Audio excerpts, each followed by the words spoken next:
Buenos días, tardes o noche, dependiendo de la hora en la que estés viendo este video. Yo soy Michael y el día de hoy les presentaré el tema de la plasticidad neuronal. La plasticidad neuronal hace referencia a la capacidad de cambio que tiene el cerebro. Esta capacidad de flexibilidad, de moldeación que tiene el cerebro.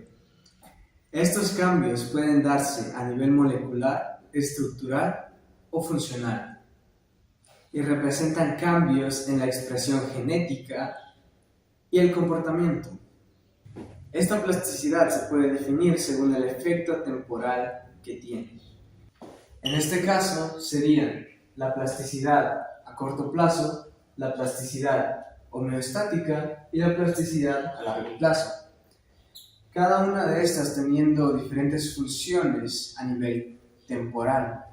Por ejemplo, la plasticidad a corto plazo se refiere a las funciones que tiene el cerebro con respecto a la solución de problemas puntuales, digamos cálculos matemáticos.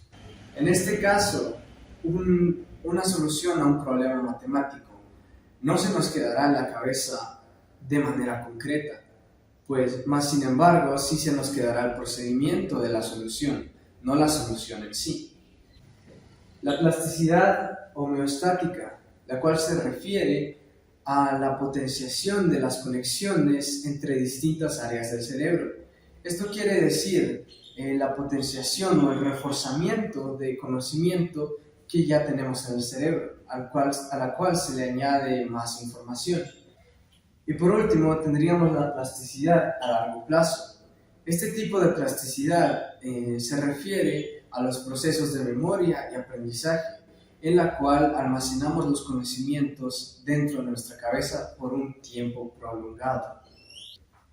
A nivel psicológico, también se puede dividir la plasticidad neuronal en tres partes. Estas tres partes serían Experience Independent, Experience Expectant y Experience Dependent. Vayamos con la primera, Experience Independent. Vayamos con la primera, Experience Independent. Esta clasificación se refiere a los cambios neuronales sin necesidad de la intervención del ambiente, los cuales suceden de manera natural dentro de nuestro cerebro. El Experience Expectant se refiere a los cambios neuronales en los que sí interviene el ambiente, en la que nuestro exterior cambia nuestra manera de ser. Y Experience Dependent, la cual se refiere a la herencia genética que uno tiene, las cuales también pueden ser modificadas mediante a la experiencia. Algunos estudios relacionan la plasticidad neuronal con la flexibilidad y también apoyan la idea de que mientras que uno se va haciendo más viejo, tiene menos flexibilidad neuronal, lo cual quiere decir que es más difícil poder adaptar nuevos conceptos y cambiar de posturas o ideas. Podríamos ver esto a día de hoy con temas controversiales en los cuales la gente mayor sigue teniendo pensamientos que muchos jóvenes o jóvenes adultos considerarían como retrógrados. Pasemos a nuestro siguiente tema, el cerebro plástico. El cerebro plástico puede ser estudiado de manera completamente anatómica. De esta manera, los dos hemisferios del cerebro controlan diferentes áreas, y las malformaciones y atrofias cerebrales son la principal causa de las disfunciones orgánicas y organizativas. De esta manera, entre mayor es la lesión cerebral, mayor es el problema. Aunque si dicha lesión se da a una edad más temprana, el cerebro tendrá un mayor margen de solución. Contrario a si se daría a una edad más avanzada, en la cual la solución a dicho problema o a dicha lesión será más complicada. Esta solución se entiende a que el cerebro se reestructura por sí mismo. En algunos casos, ciertas partes o áreas del cerebro asumirán las funciones de otras áreas próximas, las cuales no están funcionando. Como ejemplo, podríamos poner que debido a una lesión, el hemisferio izquierdo de mi cerebro ha sido dañado, por lo cual tengo problemas de movilidad en toda mi parte derecha del cuerpo. Pero en este caso, el hemisferio derecho puede asumir ciertas funciones y permitirme mover más libremente, así permitiendo al hemisferio izquierdo curarse debidamente. En el caso de que ninguna parte o área de mi cerebro pueda asumir las funciones de la parte dañada, el cerebro tratará de potenciar otras habilidades para suplir la disfunción de la parte del cerebro dañada. En este caso podríamos poner a la gente ciega.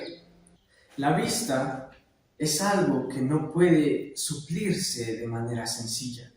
En este caso, el cerebro potenciará los sentidos del tacto, del gusto, del olfato y auditivos para suplir esta disfunción en los ojos o en nuestro sentido de la vista. Con respecto a la relación entre el cerebro y la plasticidad, se podría decir que la plasticidad le otorga al cerebro la capacidad de adaptarse a las demandas internas y externas, creando así el concepto de la plasticidad cortical, la cual a su vez puede dividirse en dos partes: la plasticidad cortical fisiológica y la plasticidad cortical patológica. La plasticidad cortical fisiológica se refiere a los procesos del neurodesarrollo, de la memoria y del aprendizaje. La plasticidad cortical patológica se refiere a la adaptación o mala adaptación del cerebro ante ciertos problemas. La plasticidad neurológica es un descubrimiento relativamente nuevo, por lo cual se siguen estudiando distintas áreas acerca de este tema. De igual manera, se estudian métodos para que a través de la neurociencia se pueda potenciar la capacidad de una persona para suplementar o asumir funciones disfuncionales en el cerebro, para ayudar a que una persona pueda mantenerse y vivir de manera independiente el mayor tiempo posible. Pasemos a nuestro siguiente tema, la neurogénesis. La neurogénesis se refiere a los cambios que existen dentro del cerebro. Estos cambios van desde la creación de nuevas neuronas y de conexiones neuronales hasta la eliminación de neuronas y la eliminación de conexiones neuronales, un proceso conocido como apoptosis neuronal. Pasiva o activamente se van produciendo cambios dentro de nuestro cerebro. Y recientemente se ha descubierto que existe el proceso de la neurogénesis dentro del cerebro de los adultos, en ciertas áreas del cerebro, como puede ser el hipocampo. Aunque un cerebro ya formado tiene una menor capacidad de neurogénesis, o sea, de cambio y de creación de neuronas y conexiones de neuronas, que la de una persona de menor edad, que podría ser un niño o un adolescente. Esta baja producción de neurogénesis también es la responsable de que a los adultos les cueste más recuperarse de un ictus cerebral o de un traumatismo cerebral que a un niño o un adolescente. De igual manera, un cerebro completamente formado y completamente reestructurado significa que ciertas áreas o partes del cerebro lo tendrán más difícil para poder adaptar o asumir nuevas funciones. Sin embargo, todas las estructuras del cerebro están interrelacionadas, ya sea por señales eléctricas o bioquímicas.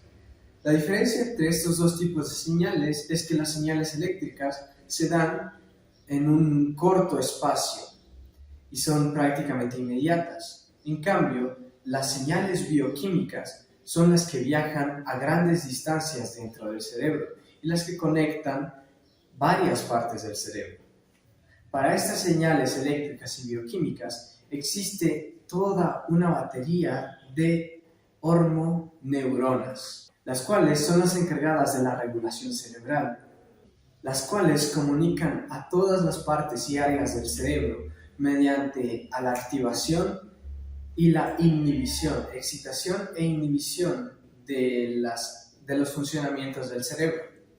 Estas neurohormonas son las encargadas de hacernos sentir y pensar.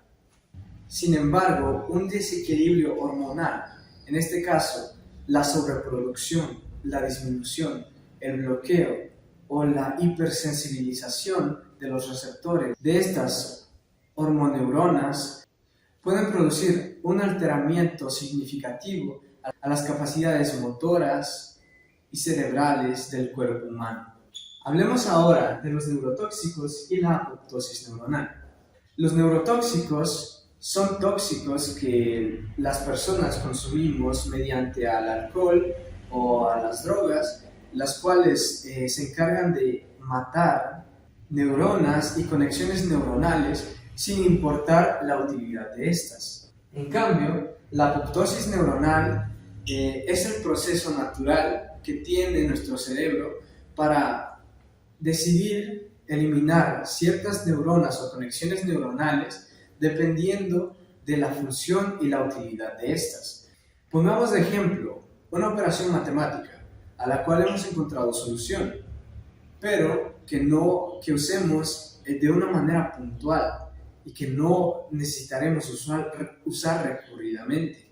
En este caso, el propio proceso de la apoptosis neuronal se encargará de que con el tiempo, al ver que esta neurona hizo conexión una o un par de veces y no ha seguido produciendo ciertas conexiones cerebrales, en este caso se decidirá por eliminar estas conexiones neuronales y esta neurona, clasificando así las neuronas y las conexiones neuronales por cuál tiene conexiones más fuertes y conexiones más recurrentes, o sea, conexiones más fuertes, y de las neuronas con conexiones más débiles y menos recurrentes, priorizando así la preservación de las neuronas con conexiones más fuertes a las neuronas con conexiones más débiles, decidiendo así eliminar de manera natural las neuronas con conexiones más débiles.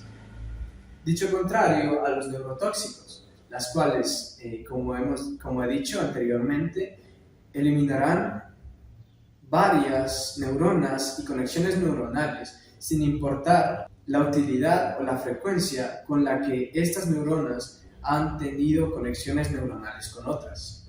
Vayamos a nuestro siguiente tema, el cerebro plástico y el aprendizaje. El cerebro plástico tiene una gran relación con el aprendizaje, ya que la realización constante y repetitiva de cierta actividad que promueva o estimule el uso de una parte o área de nuestro cerebro encargada de cierta habilidad, creará una modificación a nivel estructural de cierta parte del cerebro. ¿Qué quiero decir con esto? Con esto quiero decir que pongamos el ejemplo de un taxista contra una persona normal que no conduce ningún tipo de automóvil y se mueve por transporte público. En el caso del taxista, esta persona al haber manejado o conducido algún vehículo en una ciudad o pueblo de manera repetitiva, ha estimulado bastante la parte del cerebro del hipocampo posterior, la cual es encargada de nuestra percepción visual espacial, por lo cual se orienta de una manera mucho mejor que una persona normal, e incluso se producen cambios estructurales dentro del cerebro, haciendo de que esta persona, que es un taxista y tiene bastante experiencia con la habilidad visual espacial, tenga esta parte del cerebro, el hipocampo posterior, incluso fisiológicamente más grande que la de una persona normal. Y este tipo de actividades, este tipo de estimulación y estos cambios estructurales pueden hacerse de manera permanente. Este taxista no siempre será mejor orientándose que una persona normal o una persona que no ha estimulado esta parte del cerebro. También podemos extrapolar este ejemplo del cerebro plástico a distintas áreas, en las cuales una persona que hace deporte todos los días tendrá un mejor control motor de su cuerpo, a diferencia de una persona sedentaria que no hace deporte prácticamente nunca. En la neuroeducación se trata de estimular y promover el uso de ciertas áreas del cerebro, las cuales serán fundamentales para el desarrollo de un niño, creando métodos de enseñanza para la estimulación de estas áreas del cerebro. El aprendizaje es un proceso bastante complejo, el cual necesita de que diversas partes y áreas del cerebro trabajen conjuntamente para poder realizarse. La memoria juega un papel bastante importante en el aprendizaje, ya que sin esta no se nos quedaría la información en el cerebro, no podríamos retener esta información, por lo cual una lección o una clase sería completamente en vano, al ser olvidada poco tiempo después. Muchas gracias por ver el video. Me despido y que tengan un lindo resto del día.